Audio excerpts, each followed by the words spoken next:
La hora del miedo. Hola, muy buenas noches, gracias por acompañarnos en este especial que tenemos de historias de terror.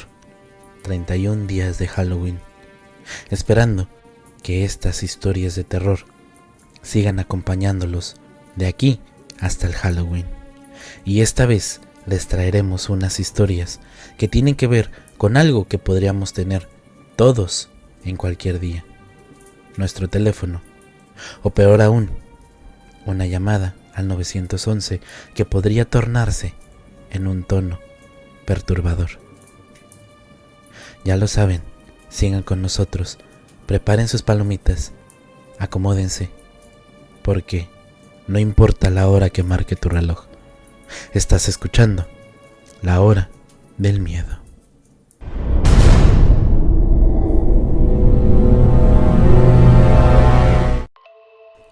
He trabajado para el 911 durante 3 años.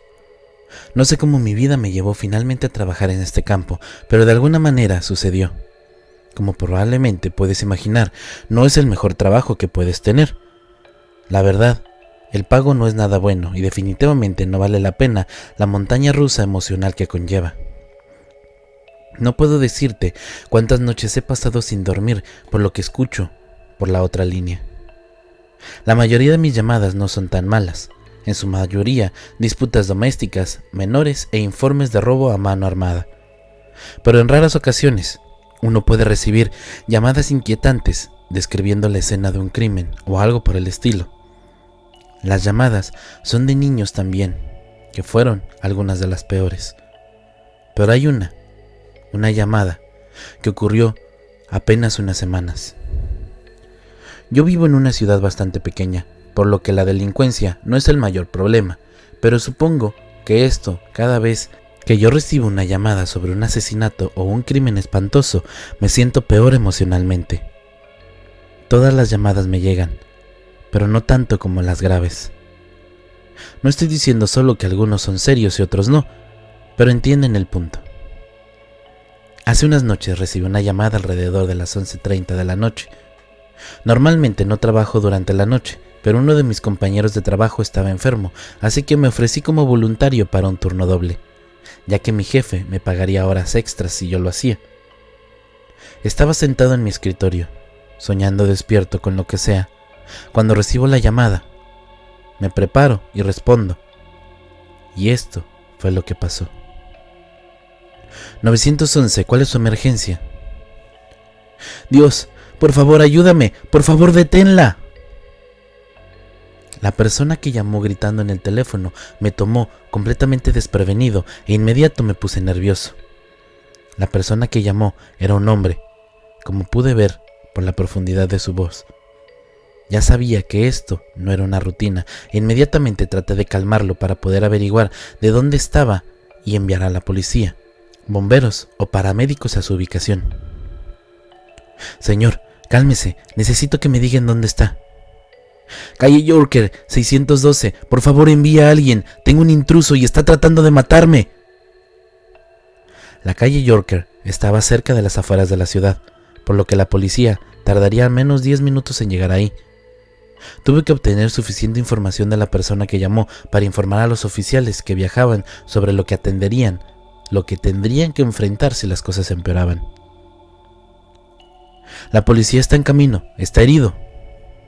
No, pero ella quiere hacerme daño, está destruyendo todo lo que hay en la casa y gritando como loca. A través del teléfono, ahora podría escuchar los gritos ahogados de una niña. Era evidente que el intruso estaba dentro de la casa. ¿Hay alguien más en la casa aparte de usted y el intruso? No, yo estaba solo antes de que ella irrumpiera. Está bien, necesito que me escuches atentamente. Enciérrate dentro de una habitación y escóndete y mantente en la línea conmigo. Ya estoy encerrado dentro de mi habitación y escondido debajo de la cama. Está bien, dime lo que pasó. No lo sé. Me desperté y oí ruidos en la sala. Me levanté e investigué. Y había una chica parada ahí, jugueteando con uno de los gabinetes. Intenté regresar silenciosamente a mi habitación y pedir ayuda, pero tan pronto me moví, ella me vio, y una vez que me vio, gritó tan fuerte que me cegó. Corrí de regreso a mi habitación y cerré la puerta de golpe. Luego, la cerré. Ella está cerca de su habitación. No lo creo. En este momento, ambos escuchamos un fuerte golpe y el hombre soltó un grito de miedo. ¡Oh Dios! ¡Ahora está golpeando la puerta! A través del teléfono podría escuchar los golpes rítmicos de la madera. Ahora sabía que la situación se estaba volviendo grave. La mayoría de los intrusos, si son atrapados por ocupantes de la casa, normalmente intentarán huir. Este intruso no se había ido después de ser visto y ahora estaba intentando aniquilar a la persona que vive en esa casa. Por favor, dígale a la policía que se dé prisa. Creo que está a punto de derribar la puerta. Ya están en camino, estarán ahí pronto. Yo rezaba que para eso fuera totalmente real. ¿Puede describirme usted a la chica? Sí, puedo intentarlo. Ya estaba entrando en pánico por la persona que llamó. No podría haber imaginado la aterradora que sería aquella situación, pero aquella descripción que me dio la persona, fue escalofriante. Parece una niña. Ella no es una adulta. Eso lo sé con seguridad. Parece tener al menos 7 u 8 años. Llevaba una falda pequeña y tiene manchas oscuras. Su cabello es negro y le llega hasta los hombros aproximadamente. Su cuello, está destrozado. Su cabeza colgaba de su cuello, pero sus ojos, oh Dios, no tiene ojos, no había luz en ellos. Parecían los enchufes de la luz, parecen vacíos. Me horrorizaba cada vez más cómo la describía. Este ya no era un típico ladrón. Ninguna niña irrumpe en una casa a mitad de la noche con intención de aniquilar a alguien. Esta niña, así como la describe, ni siquiera puede parecer humana. No como la describe esta persona que llama. Habían pasado 5 minutos y recé para que la policía llegara pronto. El hombre estaba empezando a llorar en este momento y cada segundo que pasaba entraba más y más en pánico. ¿Sabes por qué esta chica pudo haber entrado a tu casa? No lo sé. Luego se detuvo unos segundos antes de continuar. Dejó de golpear la puerta. Efectivamente, yo también escuché. Ya no se oía nada. No hay ruido, aparte de las respiraciones de pánico de la persona que llamaba. Está bien, quédate callado por mí. Quédate donde estás. Parece que ya se va de tu casa. ¿Podrías decírmelo? Bueno, ahora que lo mencionas, esta no es mi casa.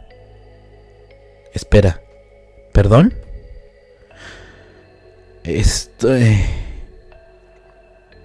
Aquella persona ni siquiera llegó a terminar lo que iba a decir. Tan pronto como habló, escuché un estruendo masivo y el hombre gritó. Escuché los gritos ensordecedores de un hombre y del intruso, y luego se cortó la comunicación. Me senté en mi escritorio, congelada, en silencio, durante buenos minutos. Entonces me derrumbé y uno de mis compañeros despachadores, que también había escuchado mi conversación mientras estaba sentado en su escritorio, inmediatamente se acercó y me consoló. Le conté lo que acababa de pasar, y su rostro se puso blanco como la nieve. Estaba horrorizado, y sin embargo, debe de estar agradecido de no haber tenido que escuchar todo lo que pasó de primera mano. La policía llegó poco tiempo después. Quería saber qué diablos estaba pasando tan pronto como pudiera. Afortunadamente tengo una amiga en la fuerza que me contó lo que ella y los otros oficiales descubrieron. Y esto fue lo que me dijo cuando hablé con ella al día siguiente. La casa no estuvo forzada, no se rompieron ventanas y la puerta delantera y trasera también estaban cerradas y aseguradas. Ella y los otros oficiales en la escena quedaron estupefactos, ya que no podían entender cómo había entrado el intruso.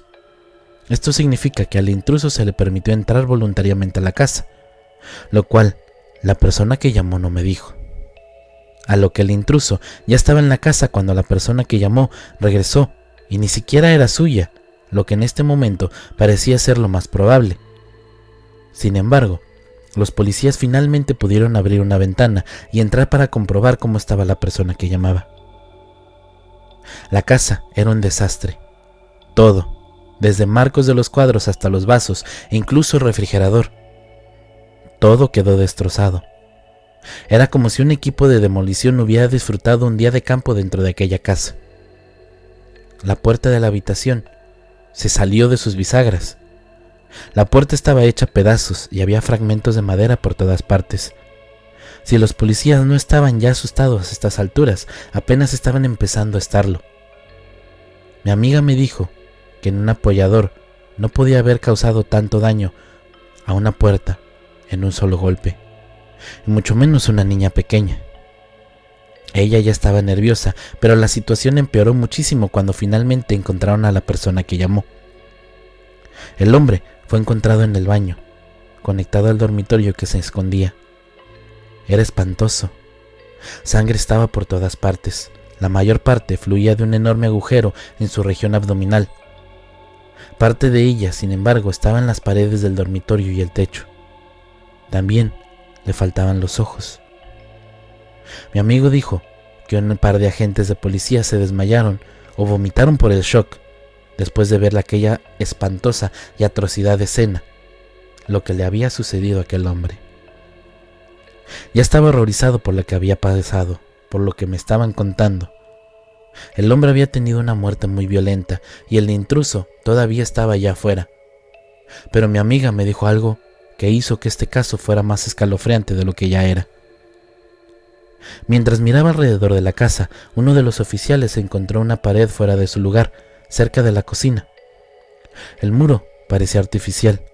Estaba conectado a otra pared, pero solo tenía unos 4 pies de altura y parecía no servir para nada. Casi parecía una barrera hacia la cocina, aunque había una abertura del otro lado. Un oficial llamó suavemente. No solo estaba el hueco, sino cuando el oficial llamó, se abrió un pequeño agujero. Golpeó muy suavemente, pero la pared era tan débil que fue suficiente fuerza para penetrarla. Alumbró al interior con una linterna y vio una cobija en el suelo. Pero lo que llamó su atención no fue la cobija, sino un bulto por abajo. Llamó a los otros oficiales para que se acercaran a él lo antes posible y atravesaron el resto de la pared. Inspeccionaron la cobija y uno de los oficiales la quitó suavemente del bulto, y lo que encontraron fue casi tan inquietante como la persona que llamó, que ya estaba muerta. Era el cadáver de una niña. Inmediatamente abandonaron la zona y acudieron técnicos de escena del crimen a investigar. Al cabo de un rato llegó el forense y llevó a los 2 cadáveres a la morgue. Así que unos días después trascendió el resto de los detalles sobre este caso. Yo estaba ansiosa por echar lo que fuera con el forense y la policía para ver qué habían descubierto, y mi amiga me llamó para contarme el resto de la historia tan pronto como se enteró. La persona que había llamado estaba muerta, y este era el término exacto que utilizó por mi amiga, por la pérdida de sangre al ser destripada. Sus ojos nunca fueron encontrados. La niña fue identificada como Taylor Watterson, una niña de 9 años que desapareció hace más de 2 años. Desapareció de un parque infantil local y fue vista por última vez con una falda cubierta con lunares. No pensé mucho en esto hasta que encontré un cartel de la persona desaparecida con su foto. Una chica, linda y pequeña, con cabello negro que le llegaba hasta los hombros. Y mientras miraba su foto, no podía dejar de pensar en la falda que vio por última vez. Sentí que me faltaba algo y entonces me di cuenta y casi me desmayo al recordar lo que me dijo la persona que llamó. Llevaba una falda pequeña, unas manchas oscuras, su cabello era oscuro y llegaba hasta los hombros aproximadamente. Al parecer, el forense determinó que no hacía mucho que estaba muerta. Según él, ella parecía haber muerto no más hace de un mes, y si bien no se pudo determinar con exactitud la causa de muerte, le rompieron el cuello y no fue post-mortem. Le dije a mi amiga cuando hablé originalmente con ella que la persona que me llamó de la casa dijo que esa no era suya. Así que ella investigó un poco y me informó aproximadamente al mismo tiempo que se publicó el resto de los detalles. La casa pertenecía a un hombre llamado Travis Quinsley, que recientemente había sido denunciado como desaparecido. Al parecer, le había dicho a su familia que se iba a un viaje a Canadá, ya que tenía algunos amigos que vivían ahí y que iban a tener una semana de chicos. Sin embargo, no regresó cuando suponía que debía de hacerlo. Durante este tiempo, su familia rotaba con cuidado la casa de su hermano. Colby fue quien llamó. Sabía cómo era. Su foto apareció en las noticias un par de veces antes de que el cuerpo fuera identificado junto con el de un niño desaparecido. Era un joven con cabello lacio, rubio y una constitución decente. Después de hablar con mi amiga, busqué una foto de cómo era Travis. Si faltaba, quería al menos tener una imagen del rostro que pudiera guardar en el fondo de mi mente. Mi corazón dio un vuelco cuando miré una foto de él junto con su hermano en una de las cuentas de redes sociales. Y llevaba de título: "De vuelta con mi gemelo". Sí, Travis era el gemelo de Colby.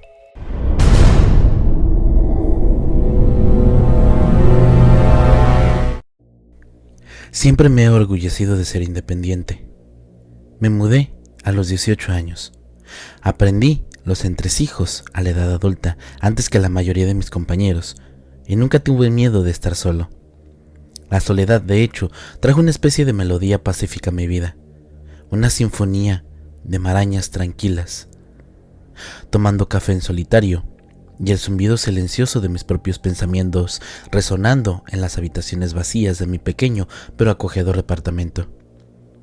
La vida era simple, rítmica y predecible, hasta que un día dejó de serlo. Comenzó de manera bastante inocente. Un zumbido en mi mesa al ladito de mi cama me sacó de las garras de un sueño profundo. Atontado, miré la luz deslumbrante de la pantalla de mi teléfono. 3 de la mañana. Parpadeó y por un momento me sentí tan molesto que preocupado. Una serie de mensajes y llamadas perdidas de no identificado inundaron mis notificaciones. Fueron breves, inquietantemente íntimos. Puedo verte. Como el sueño todavía se aferraba a mis sentidos, lo descarté como un número equivocado.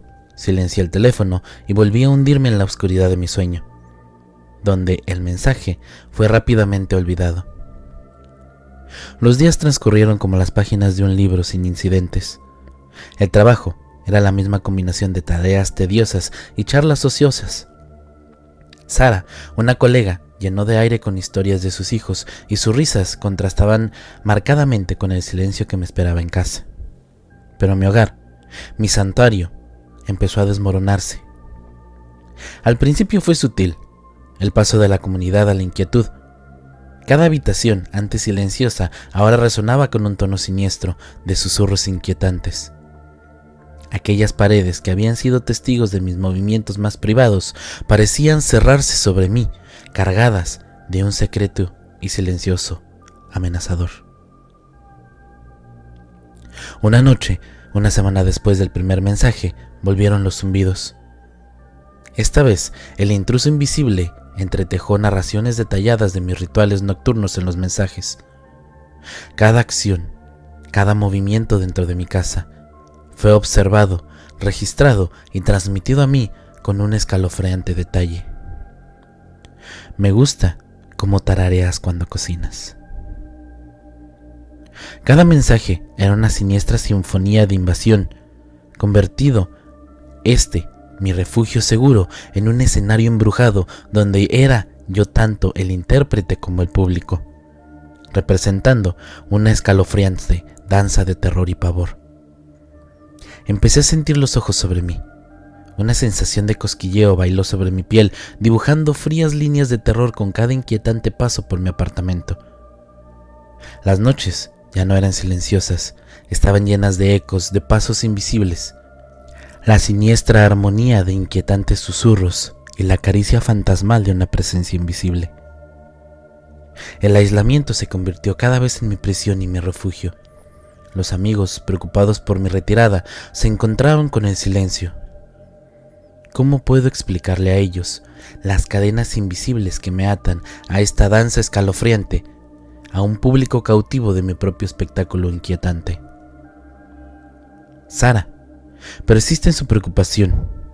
Llamaría, pero cada timbre del teléfono fue ahogado por la siniestra melodía de sombras susurrantes y espectros fantasmales, pintando inquietantes retratos de terror en un lienzo de mi otra y obscura pacífica soledad. En mi desesperación, cada rincón del apartamento fue examinado, cada sombra interrogada, las cámaras de vigilancias. Mis aliados silenciosos en esta danza inquietante estaban en la vigilia y sus ojos sin parpadear eran un testimonio de mi terror. Pero esas cámaras no capturaron nada. Las semanas se convirtieron en inquietantes sonatas de noches de insomnio y días llenos de terror. El terror persistió. Cada mensaje, cada susurro inquietante era una sinfonía escalofriante que hacía eco de la presencia fantasmal que persistía en la oscuridad. Hasta que una noche, en medio de la cacofonía de los susurros inquietantes y de las melodías siniestras, la revelación golpeó como un inquietante crescendo. Las imágenes revisadas a la pálida luz del amanecer revelaron la danza escalofriante de una figura sombría. Sin embargo, la habitación estaba vacía. Un grito silencioso llenó mi hogar que parecía una prisión, convirtiendo alguna vez la pacífica soledad en un constante estado de miedo. La fuente invisible de este terror parece incrustada dentro de las propias paredes, haciendo que cada crujido y susurro sea un inquietante recordatorio de mi temor. Ahora vivo en medio de un eco inmensamente de miedo, una danza siniestra de silencio y gritos. Recuerdo las garras heladas del terror, la oscuridad sofocante y las sombras susurrantes que saltaban de las paredes, haciendo eco de la siniestra canción de cuna de mi captor invisible. Pero entonces me desperté. Una luz dura y estéril atravesó mis párpados, sacándome del agitado mar de mis pesadillas. Mi respiración era entrecortada. Mi corazón latía frenéticamente a un ritmo desesperado de escape contra la fría y dura realidad de las ataduras de acero que tenían mis muñecas. No, yo no estaba en mi casa. La escalofriante sinfonía de terror que había danzado por los pasillos de mi apartamento fue reemplazada por el distante zumbido de las parpadeantes luces fluorescentes y los apagados susurros de los habitantes de esta clínica prisión. Yo estaba en un hospital psiquiátrico. Sin embargo, la confusión y el terror tejieron una danza siniestra en lo más recóndito de mi mente. Recuerdos, fragmentos de esta inquietante danza de sombras y ecos siniestros chocaron contra la fría realidad de las estériles paredes blancas y las distantes e inquietantes lamentos de otros prisioneros en este santuario clínico. Mis padres, con sus rostros pálidos, ecos del amor y de la calidez que yo había conocido, estaban sentados junto a mi cama. Sus ojos huecos, atormentados, fueron testigos de la aterradora transformación de su hijo de un faro de independencia solitaria a una marioneta, bailando al son de las inquietantes melodías de las cuerdas invisibles. El médico dijo que era lo mejor, cariño. Dijo la voz de mi madre, en un eco inquietante de calidez maternal que hacía temblar el aire frío. Te estabas perdiendo a ti mismo, no pudimos comunicarnos contigo. Miré a mi madre, Sus rasgos deformados por el cóctel de emociones que estaba gestando dentro de mí fue una mezcla de resentimiento y alivio. Una danza discordante de traición y salvación. El mundo clínico que me aprisionaba era paradójicamente un santuario del siniestro ballet de terrores que atormentaban mis noches. Aquí había silencio, pero no era silencio. El frío era extrañamente reconfortante. Los días se convirtieron en semanas, las semanas en meses. El silencio estéril del hospital psiquiátrico, de la inquietante sinfonía de sombras y ecos, fue reemplazada por el rítmico ruido metálico de los carritos de comida y el suave murmullo de las enfermeras. Los espectros danzantes, los susurros siniestros, quedaron ahogados en la atmósfera aséptica de mi nueva realidad. Una frágil sensación de normalidad, como los primeros tiernos brotes de la primavera que emergen de las heladas garras del infierno, y después se desenrosca tentativamente en los rincones de mi psique atormentada. Las sesiones de terapia, una danza rítmica de palabras y silencios, comenzaron a disparar los inquietantes ecos de terror que habían mantenido cautiva mi alma. Mis padres, cuyas miradas angustiadas se suavizaron, presenciaron el regreso gradual de la hija que conocían. La palidez fantasmal de terror desapareció con el color de tonos cálidos y vibrantes de la vida, que me regresaban a mi mundo. Las silenciosas e inquietantes canciones de cuna de terror fueron reemplazadas por risas melodiosas de curación y esperanza. Un día luminoso y soleado marcó el final de mi encarcelamiento. Las puertas del hospital psiquiátrico se abrieron para liberarme del cálido abrazo al mundo pintado de tonos de libertad y vida. Un siniestro ballet de ecos inquietantes y sombras danzantes era una pesadilla lejana, encerrada en el frío del clínico santuario de mi prisión. Regresé a casa, no a los pasillos embrujados de mi apartamento, sino al cálido y amoroso abrazo de la casa de mis padres. La siniestra sinfonía de terror era un eco distante, una melodía inquietante ahogada por los ritmos armoniosos de la familia y el amor. Los meses se convirtieron en estaciones. Todo volvió a la normalidad. El trabajo, los amigos, las risas, las lágrimas, la vida. Pintaron mi mundo en tonos vibrantes, disipando la palidez fantasmal de los terrores inquietantes. Ayer, por la noche, mi teléfono, silencioso y discreto, sonó. Me desperté y me quedé mirando la luz deslumbrante de mi pantalla.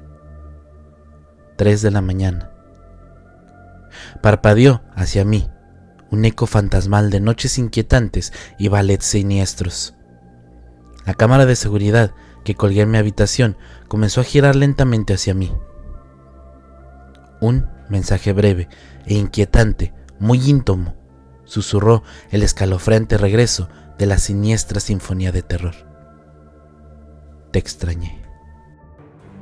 Gracias por acompañarnos en su programa La Hora del Miedo. No se olviden, déjenos un like, compartan, activen la campanita para que no se pierdan ningún video similar a este. Les aseguro, les aterrorizará. Si les gusta la música, es obra del fabuloso compositor Repulsive. El link a su canal estará en la descripción del video. Síganos en nuestras redes sociales. Acompáñennos en la Academia Atsuki y sobre todo, síganse divirtiendo en historias del más acá. Ya lo saben, mi nombre es Rob Gray y recuerden, la verdad está allá afuera. Rest non ver. Hasta pronto.